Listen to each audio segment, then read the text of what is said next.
Hello, Internet, and welcome to Pike, playing another, well, playing, maybe not, but voice acting. Katawa Shoujo, which is a Japanese graphic novel, or so I figure. And, actually, I don't know anything about this, apart from the fact that my friend Dragonster is also let's playing / reading / acting it, and I thought he was doing a great job. He's got a fantastic voice for it.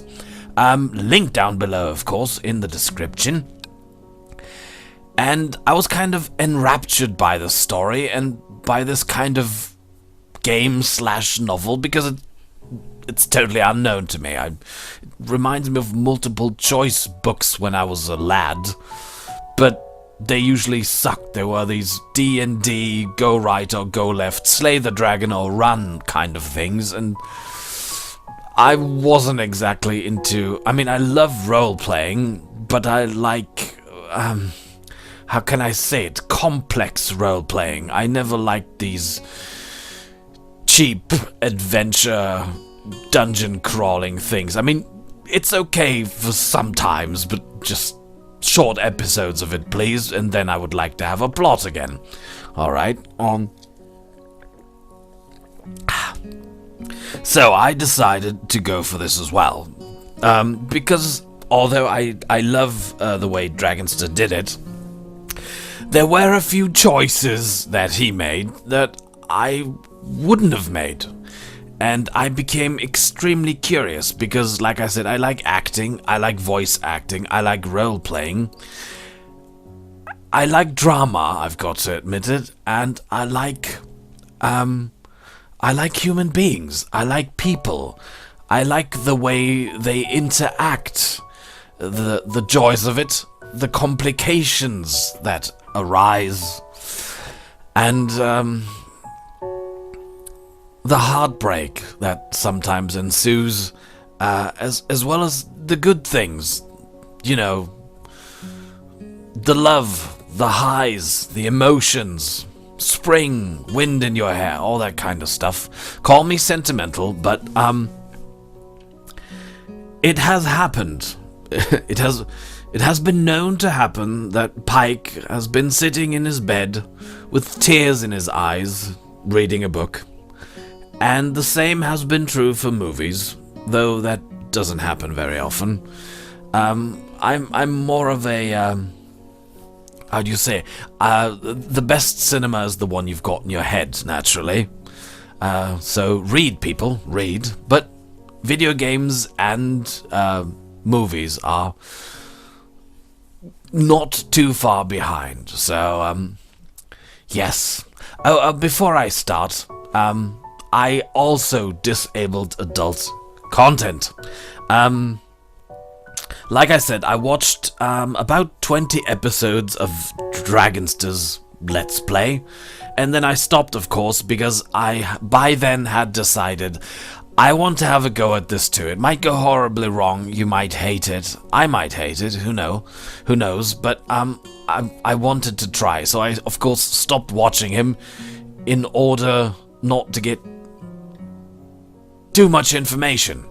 I also refrained from looking up anything on the internet, so I have no idea whatsoever about this game, novel thingy, apart from the things I saw in Dragonster's first 20 episodes. So I didn't look up anything. I don't even know what Katawa Shoujo actually means. Though, as far as I know, it means something girls or young women. I've been working, I had work relations with Japanese people, so I know a few words, you might say. Enough to say hello and how are you, and hope you're doing fine, how's your wife, and let's go for dinner, and where's the train station and stuff like that, but not much more. So, yeah, anyhow, I thought about this long and hard. At first I thought like, no, I'm not going to do it. Come on, who cares? Let's have some tits and maybe a dick or two in this video. Who cares? My main reason, of course, for thinking about this was, if I turn this off, will I block some paths that I might want to go down? Of course, this is about sexual content, but it might also be violent content, and I don't mind the visual images so much, but I would hate to lose story options.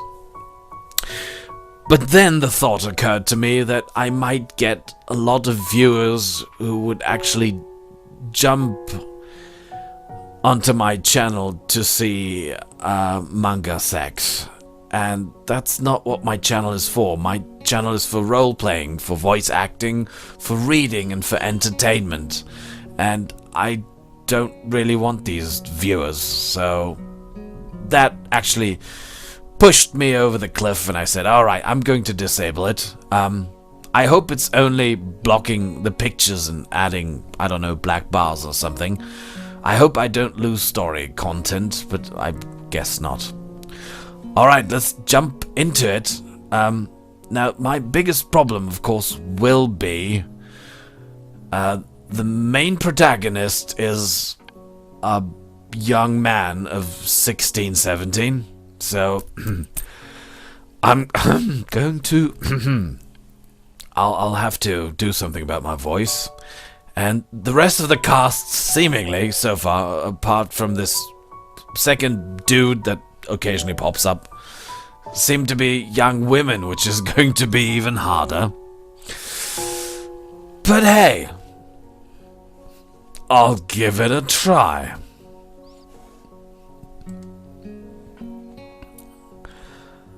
Alright, so here we go. Everybody ready? It's going to be a bumpy ride, I guess. Alright, oh, and by the way, I might, slip in and out of my role as the main character of this novel. Whenever my own self, my own mind, has a thought that somehow erupts the immersion, but just has to be said.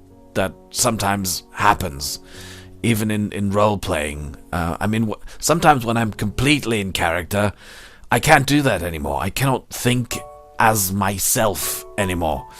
And then it no longer happens. But it takes a while to get to that point, and until then, thoughts by me keep popping up. So please excuse those. I hope they don't bug you too much. So, enough talk. Let's start this thingy. It's going to be a journey, I guess. Right? Let me get a drink.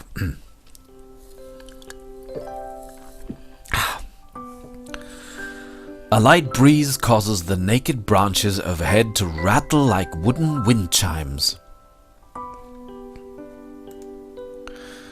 This is a popular retreat for couples in the summer. The deciduous trees provide a beautiful green canopy, far out of sight of teachers and fellow students. But now, in late winter, it feels like I'm standing under a pile of kindling. I breathe into my cupped hands and rub them together furiously to prevent them from numbing in this cold. Just how long am I expected to wait out here anyway? I'm sure the note said 4 o'clock p.m. This...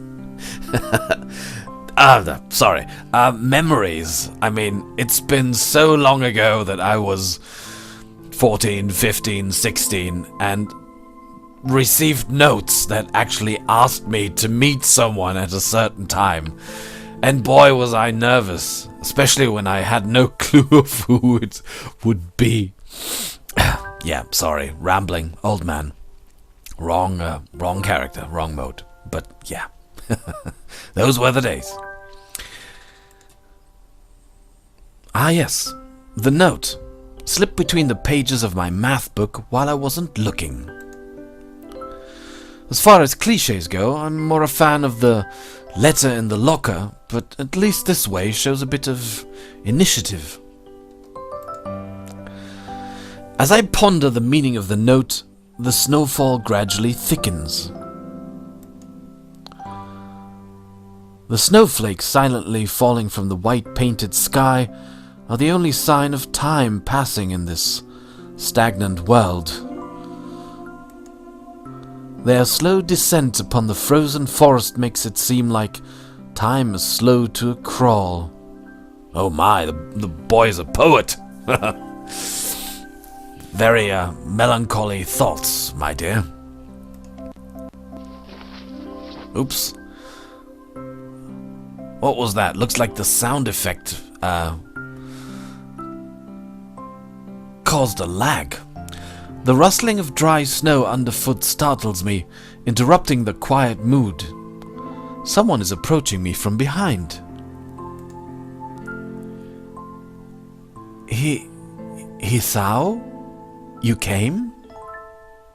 Girl, that's kind of a stupid question. Well, he's obviously standing in front of you, isn't he? That's cute, because like if you're like 30 or 40 or 50, you might have forgotten about this. But if you can still remember how unbelievably nervous you were when you took your heart into your hands to actually tell someone, look, I don't really know what it means, but I think I've fallen for you. Wonderful. A hesitating, barely audible question. However, I recognize the owner of that dainty voice instantly.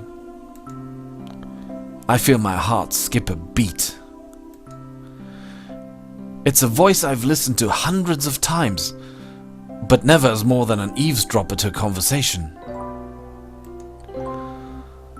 I turn to face this voice, the voice of my dreams, and my heart begins to race.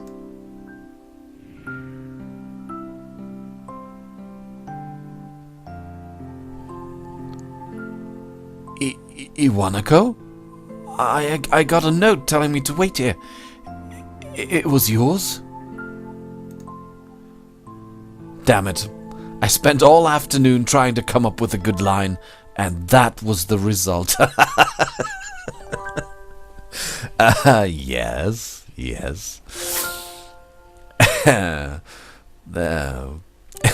That reminds me of boys actually having discussions about this. What should I say? What did you say? Like, yeah, I've got a good line. No, that's no good for her. Like, pathetic, yes. Yes. I asked a friend to give you that note. I'm so glad you got it.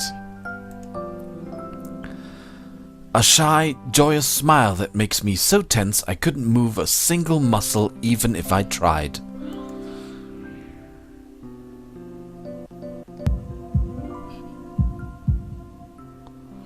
Sorry, looks like I'm lagging again. I've got to check the recording. My heart is pounding now as if it were trying to burst out from my chest and claim this girl for itself.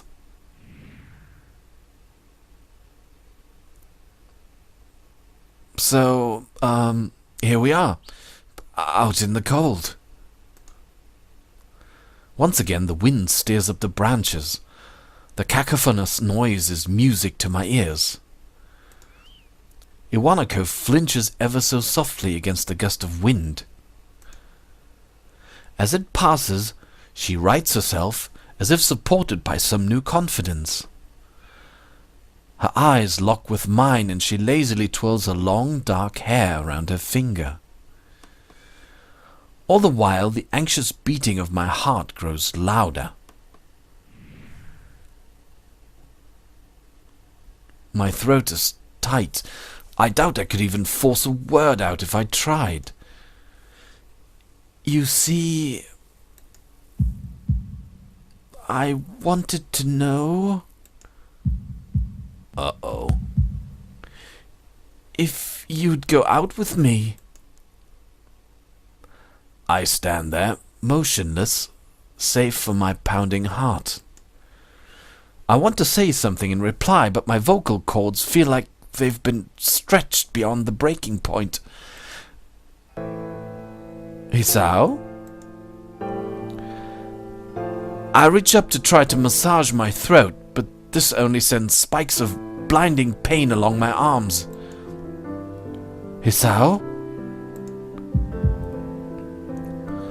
My whole body freezes, save for my eyes, which shoot open in terror.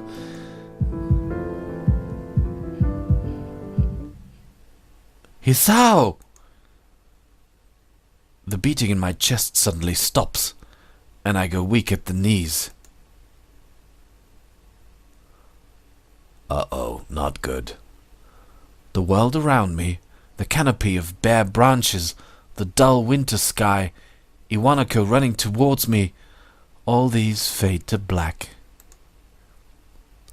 The last things I remember before slipping away are the sounds of Iwanako screaming for help and the incessant clatter of the branches above. And then there was darkness. Oh my. Oh.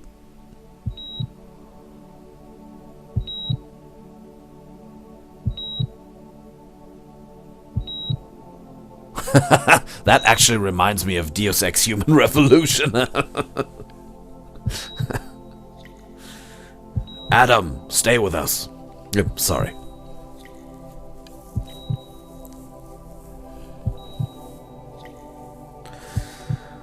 Oh my. I mean, I had a few rendezvous where my heart was racing and beating like a drum. But not that bad.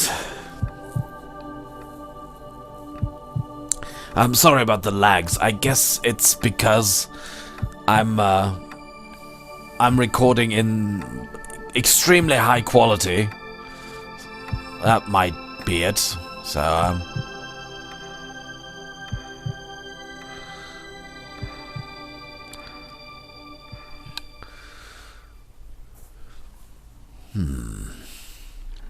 poor guy. It's been 4 months since my heart attack. Ooh, heart attack. Not good.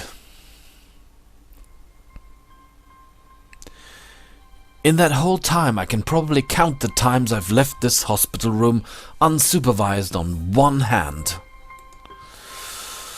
4 months is a pretty long time when you're left alone with your thoughts. So I've had plenty of time to come to terms with my situation. Arrhythmia. A strange word. A foreign, alien one. One that you don't want to be in the same room with. A rare condition. It causes the heart to act erratically and occasionally beat way too fast. It can be fatal. Apparently, I've had it for a long time. They said it was a miracle that I was able to go on so long without anything happening. Is that really a miracle? I guess it was supposed to make me feel better, more appreciative of my life. It really didn't do anything to cheer me up. My parents, I think, were hit harder by the news than I was. They practically had 2 hemorrhages apiece. I had already had a full day by then to digest everything. To them it was all fresh. They were even willing to sell our house in order to pay for a cure. Of course, there isn't a cure. Because of the late discovery of this condition, I've had to stay at the hospital to recuperate from the treatments. When I was first admitted, it felt as if I was missed. For about a week, my room in the ward was full of flowers, balloons, and cards. But the visitors soon dwindled, and all the get-well gifts began trickling down to nothing shortly after. I realized that the only reason I had gotten so many cards and flowers was because sending me their sympathy had been turned into a class project. Maybe some people were genuinely concerned, but I doubt it. Even in the beginning, I barely had visitors. By the end of the first month, only my parents came by on a regular basis. Iwanako was the last to stop visiting. After 6 weeks, I never saw her again. We never had that much to talk about when she visited anyway. We didn't touch the subject that was between us on that snowy day ever again. The hospital? It's not really a place I'd like to live in. The doctors and nurses feel so impersonal and faceless. I guess it's because they are in a hurry and they have a million other patients waiting for them. But it makes me feel uncomfortable. For the first month or so, I asked the head cardiologist every time I saw him for a rough estimate of when I'd be able to leave. He never answered anything in a straightforward way, but told me to wait and see if the treatment and surgeries worked. So I idly observed the scar that those surgeries had left on my chest slowly change its appearance over time, thinking of it as some kind of an omen. I still asked the head cardiologist about leaving, but my expectations are low enough now that I'm not disappointed anymore when I don't get a reply. The way he shuffles around the answers shows that there's at least some hope. At some point I stopped watching TV. I don't know why, I just did. Maybe it was the wrong kind of escapism for my situation. I started reading instead. There was a small library at the hospital, although it was more like a storeroom for books. I began working my way through it, one small stack at a time. After consuming them, I would go back for more. I found that I liked reading, and I think I even became a bit addicted. I started feeling naked without a book in my hands. But I loved the stories. That was what my life was like.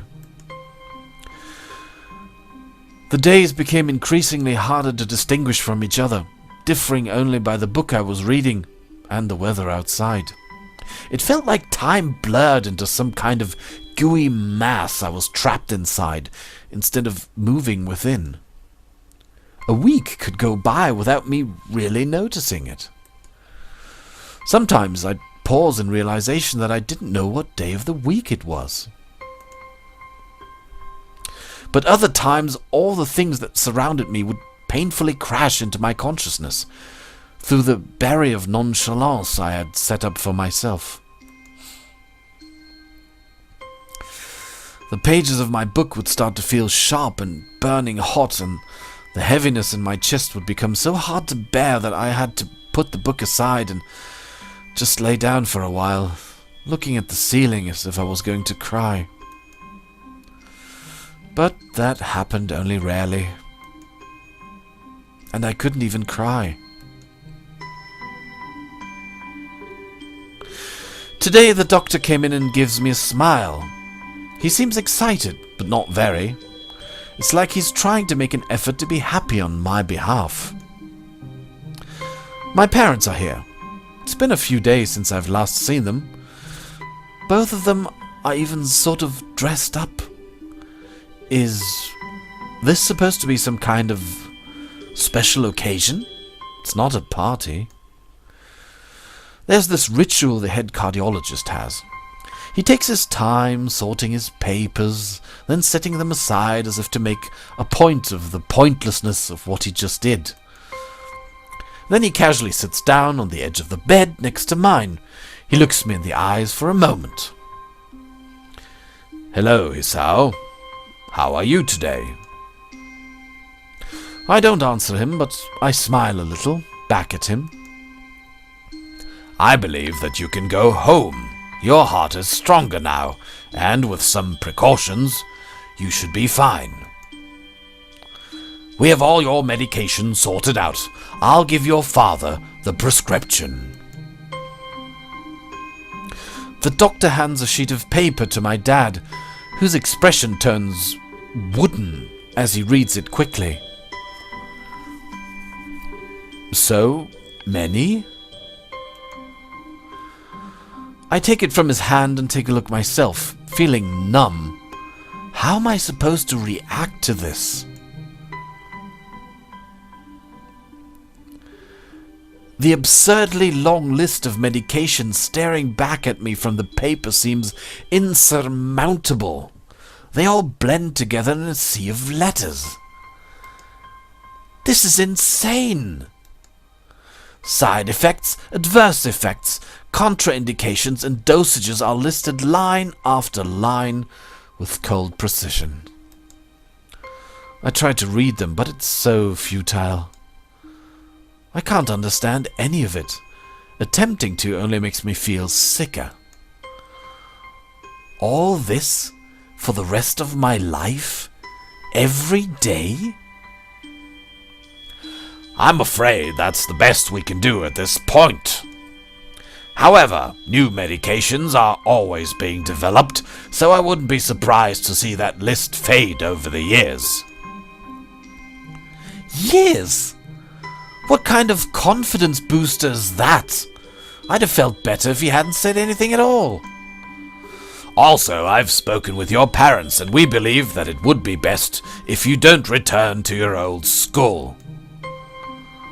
What? Please, calm down, Hisao. Listen to what the doctor has to say. Calm down? The way he says it tells me he knew full well that I wouldn't like it. Am I going to be homeschooled? Whatever of my concern shows, it's ignored.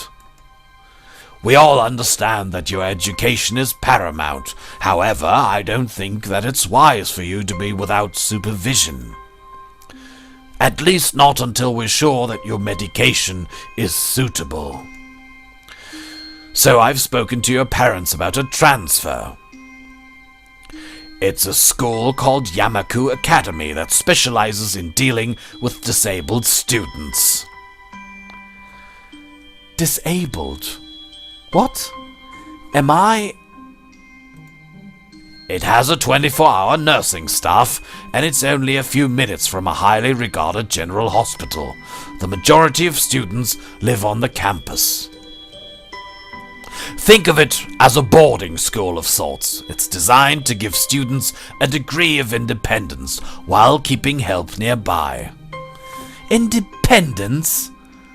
It's a school for disabled kids. Don't try to disguise that fact. If it was really that free, there wouldn't be a 24-hour nursing staff, and you wouldn't make a hospital being nearby a selling point. Of course, that's only if you want to go, but your mother and I aren't really able to homeschool you. We went out there and had a look a couple of weeks back. I think you'd like it. It looks like I really don't have a choice. Compared to other heart problems, people with your condition usually tend to live long lives. You'll need a job one day, and this is a good opportunity to continue your education. This isn't an opportunity. Don't call it an opportunity. Don't call it a goddamned opportunity. Well, you should be excited at the chance to go back to school. I remember you wanted to return to school, and while it's not the same one... A special school. That's an insult. That is what I want to say. It's a step down. It's not what you think. All of the students there are pretty active in their own sort of way. It's geared towards students that can still get around and learn, but just need a little help in one way or another. Your father's right, and many of the graduates of the school have gone on to do amazing things. A person doesn't have to be held back by their disability. One of my colleagues in another hospital is a graduate. I don't care. A person doesn't have to be held back by their disability. That's what a disability is. Oh, I really hate that something so important was decided for me. But what can I do about it? A normal life is out of the question now. It's funny. I'd always thought my life was actually kind of boring. But now I miss it. I want to protest. I want to blame this lack of reaction on shock or fatigue. I could easily yell out something now. Something about how I can go back to school anyway. But no. I don't say anything. The fact is that I know now it's futile. I look around the room, feeling very tired of all of this. The hospital, doctors, my condition, everything. I don't see anything that would make me feel any different. There really isn't a choice. I know this, but the thought of going to a disabled school? What are those even like?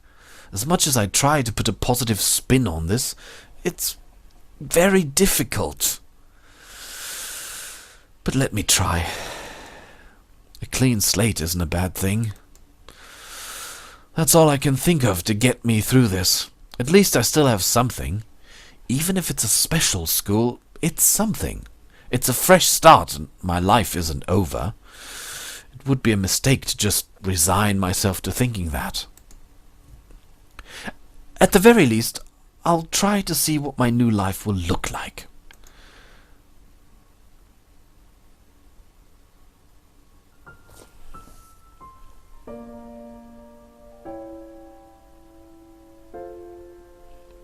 Act 1, and here we leave. See you next time.